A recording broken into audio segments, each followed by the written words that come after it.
Hello, I'm Elizabeth Lumley from Finextra, and today I'm speaking to Werner Steinmueller of Deutsche Bank. So, we're speaking today before the BAFT-IFSA Global Annual Meeting in the Americas, of which you're one of the keynote speakers. So the theme of your keynote address is no more words, it's now time for action. And of course, you're going to be focusing on bankers' favorite topic, which is regulations. So, in terms of what we're looking at in regulations, what are the major regulations that banks should be concerned with, and what is the action that they should be taking to handle them?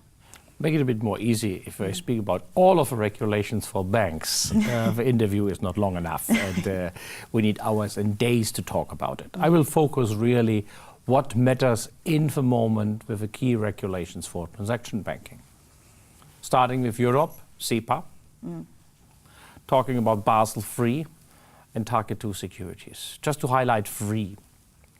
SEPA, February 1st is coming, final end date, and still some work has to be done, because now we have one and will have one European payment platform. And this will be very interesting to see how the people are prepared. If you are not prepared yet and have not the action plans yet done, from the banking point of view, you have a challenge. The same is on the corporate side, or any participant in the markets on payments has to change. Basel III.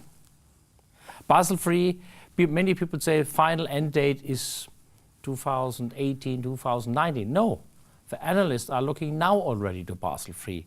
We are calculating our equity based on Basel III, Deutsche Bank. What does it mean for transaction banking? Trade finance, letters of credit, liquidity. Different rules apply, and this is where we have to take care. Target 2 securities, a new common platform on the clearing of securities. We have to invest also now, and companies and banks have to position themselves in these challenges. So if you're now, and coming back to your question, not investing and take actions, it can be too late. And if you're too late, you cannot position yourself in the market with the products and the new products which involving from regulations. I mean, it's really great. I think that theme is wonderful, especially in regards to SEPA, because now that we have the end dates, we can now stop talking about SEPA and actually put action into being compliant.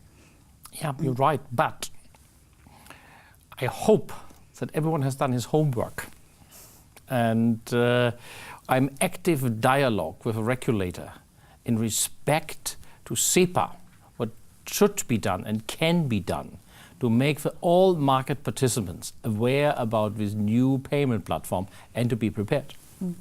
I'm going to move on. I'm going to ask you a bit more of a theoretical question now. The past few years have been mentioned by many people as sort of this grand time for transaction banking in the banking world. And a lot of banks are taking variant approaches on how to organize the transaction bank, changing operating models or trying to become more flexible with their clients. Is there a right one way to do transaction banking today? I would be a genius if I would tell you the right way. I'm always looking, and now running close to 10 years my job, looking for the right way. It depends how you're structured. Do you have investment banking? Are you more a commercial bank? What is your client base? Is it SME? Is it mid-cap? Is it multinationals? So there's a variety of structures. Are you more wholesale banking? Are you more retail banking? All these things play. Are you global? Are you regional? Are you local? So all these things play a role with the right model. I see a certain trend that cash management corporates and trade finance is more aligned to the corporate and commercial side. I see securities world, FI cash management more to the investment bank, some of the competitor organized in this way.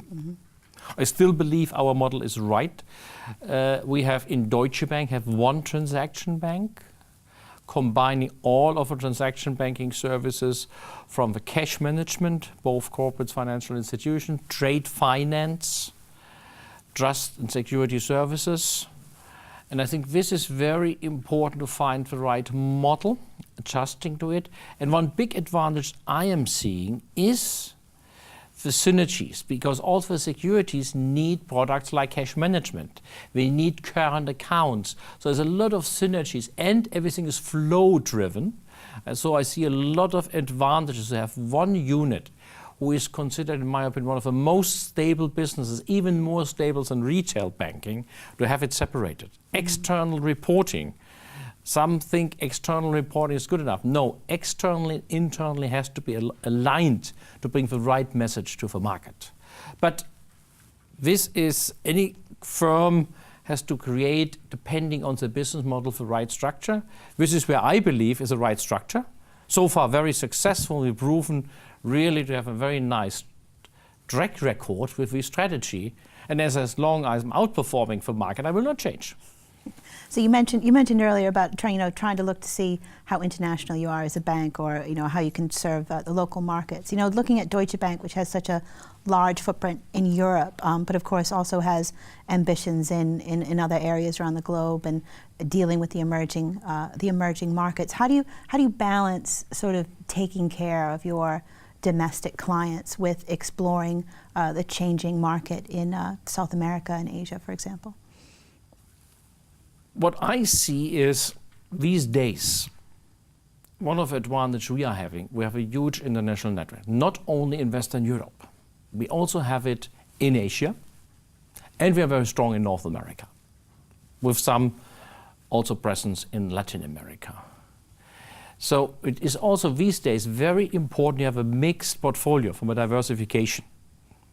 Americas, with a new development and the positive things from the US economy, we are benefiting from it. Asia, the growth market, we see also challenges here coming ahead.